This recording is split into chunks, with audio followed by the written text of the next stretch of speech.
अस्सलामुअलैकुम। मेरा नाम हफीज हैदर है और मैं क्लिनिकल साइकोलॉजिस्ट हूँ। उम्मीद करता हूँ सब खैरियत से होंगे। आज जो है मैं डिस्कस करने जा रहा हूँ स्पेशली फोबिया के ऊपर, डर के ऊपर, खौफ के ऊपर।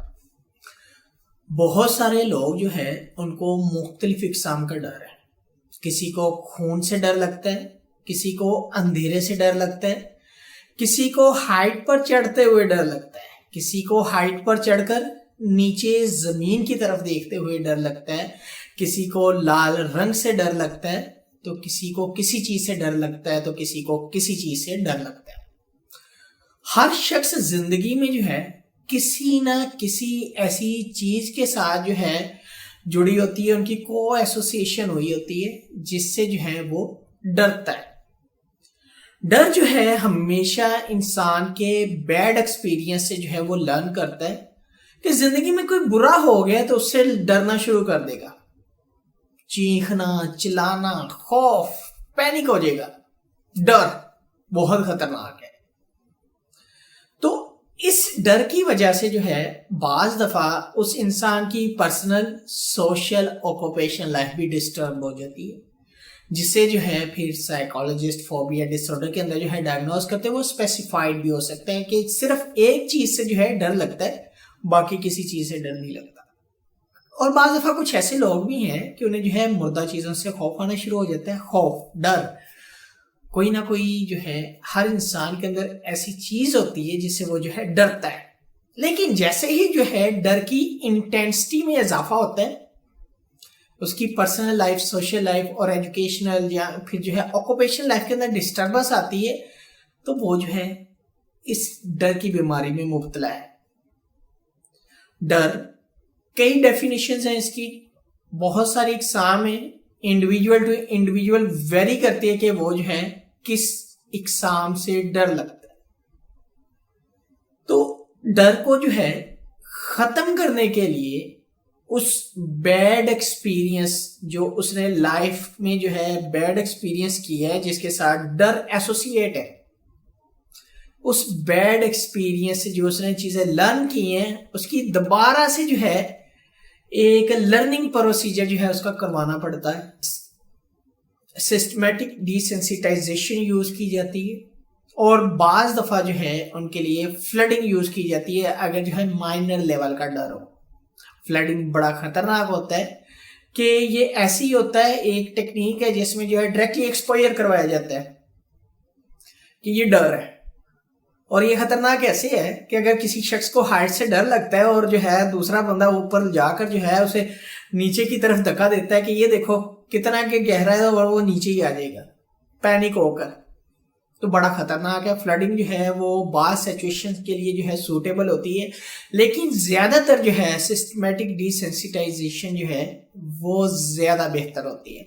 इसमें स्टेप बाय स्टेप जो है डर को खत्म किया जाता है, और स्टेप बाय स्टेप डर तभी खत्म होगा जब जो है उसकी एक हायरार्की बनेगी, और उस हायरार्की के अकॉर्डिंग जो है डर की जो है इंटेंसिटी, वेलोसिटी, फ्रीक्वेंसी जो है नोट की जाएगी, और फिर जो है डिफरेंट स्टेजेस के ऊपर जो है उस डर को खत्म किया जाएगा। डर को खत्म करने के लिए जो है बहुत सारी स्ट्रेटजीज यूज की जाती है, लेकिन मेजर यही दो हैं कि फ्लडिंग या जो है सिस्टमेटिक डिसेंसिटाइजेशन। ये तो थे साइंटिफिक नेम। बाज दफा यही डर जो है एक्यूट स्ट्रेस डिसऑर्डर के अंदर जो है कन्वर्ट हो जाता है। अगर जो है अचानक से जो है किसी ऐसे स्ट्रेसफुल सिचुएशन का एक्सपोजर हुआ हो पेशेंट को कि उसकी वजह से जो है उसकी पर्सनल, सोशल, ऑक्यूपेशनल लाइफ जो है डिस्टर्ब हो गई है। अक्सर जो है एक्यूट स्ट्रेस डिसऑर्डर जो है इसमें जो है किसी का हादसा हो सकता है किसी के साथ, तो उसने एक्सपोजर कर लिए, एक्सीडेंट हो जाता है अचानक से जिसका पता ही नहीं है, लव वन की डेथ हो जाती है, या कोई भी ऐसा ट्रॉमेटिक इवेंट हो सकता है जिसकी वजह से जो है उसकी जो है सारे एरियाज में से दो या दो से ज्यादा एरिया जो है वो डिस्टर्ब हो जाए। तो या फिर जो है यही डर जो है पोस्ट ट्रॉमेटिक स्ट्रेस डिसऑर्डर के अंदर जो है कन्वर्ट हो जाता है। जैसे इसका ड्यूरेशन जो है 30 दिन से ऊपर जाता है। तो अक्यूट स्ट्रेस डिसऑर्डर और फोबिया डिसऑर्डर जो है एक्चुअली एसोसिएट होते हैं किसके साथ? स्ट्रेस के साथ। तो फोबिया डिसऑर्डर जो है वो स्पेसिफाइड हो जाता है। अक्यूट स्ट्रेस डिसऑर्डर में कोई भी ट्रॉमेटिक इवेंट के बाद स्ट्रेस होता है, और जो है पोस्ट ट्रॉमेटिक स्ट्रेस डिसऑर्डर में जो है अक्यूट स्ट्रेस डिसऑर्डर जो है लंबे अरसे बाद यानी कि 30 दिन के बाद जो है वो पीटीएसडी में कन्वर्ट हो जाता है, पोस्ट ट्रॉमेटिक स्ट्रेस डिसऑर्डर में। तो अब जो है फोबिया के लिए, अक्यूट स्ट्रेस डिसऑर्डर के लिए और पीटीएसडी के लिए यानी कि पोस्ट ट्रॉमेटिक स्ट्रेस डिसऑर्डर के लिए जो है किसकी जो है जरूरत है? साइकेट्रिस्ट की या साइकोलॉजिस्ट की? अगर जो है फोबिया है तो उसके लिए भी साइकोलॉजिस्ट की जरूरत है, इतनी मेडिकेशन की जरूरत नहीं होती, लेकिन होती जरूर है, बहुत माइनर होती है। अगर अक्यूट स्ट्रेस डिसऑर्डर है तो ब्रेन की जो फंक्शनिंग है उसको नॉर्मलाइज करने के लिए जो है मेडिसिन की भी जरूरत होती है, साथ में जो है साइकोलॉजिस्ट की भी जरूरत होती है।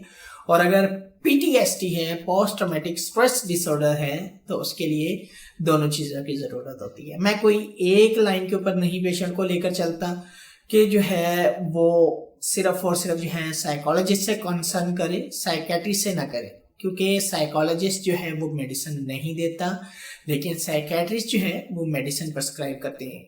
तो इसलिए अगर कोई पेशेंट जो है इन डिसऑर्डर के साथ आते हैं तो उनके लिए जो है साइकोलॉजिस्ट के साथ साथ जो है साइकेट्रिस्ट के पास भी जो है रेफर किया जाता है, ताकि जो है वो मेडिसिन के जरिए भी जो है कुछ उनकी ब्रेन की फंक्शनिंग जो है वो नॉर्मलाइज हो सके। तो अगर आप लोगों का कोई क्वेश्चन है, आप मुझे डायरेक्टली कमेंट बॉक्स में आप कमेंट कर सकते हैं, या मुझे व्हाट्सएप के ऊपर व्हाट्सएप कर सकते हैं। और अगर ये वीडियो अच्छी लगी है तो आप लाइक भी कर सकते हैं, शेयर भी कर सकते हैं, और इस चैनल को जो है सब्सक्राइब भी कर सकते हैं। तो इंशाल्लाह मिलते हैं एक नई वीडियो के अंदर। अपना बहुत सारा ख्याल रखना। ओके, अल्लाह हाफिज, अल्लाह निगहबान।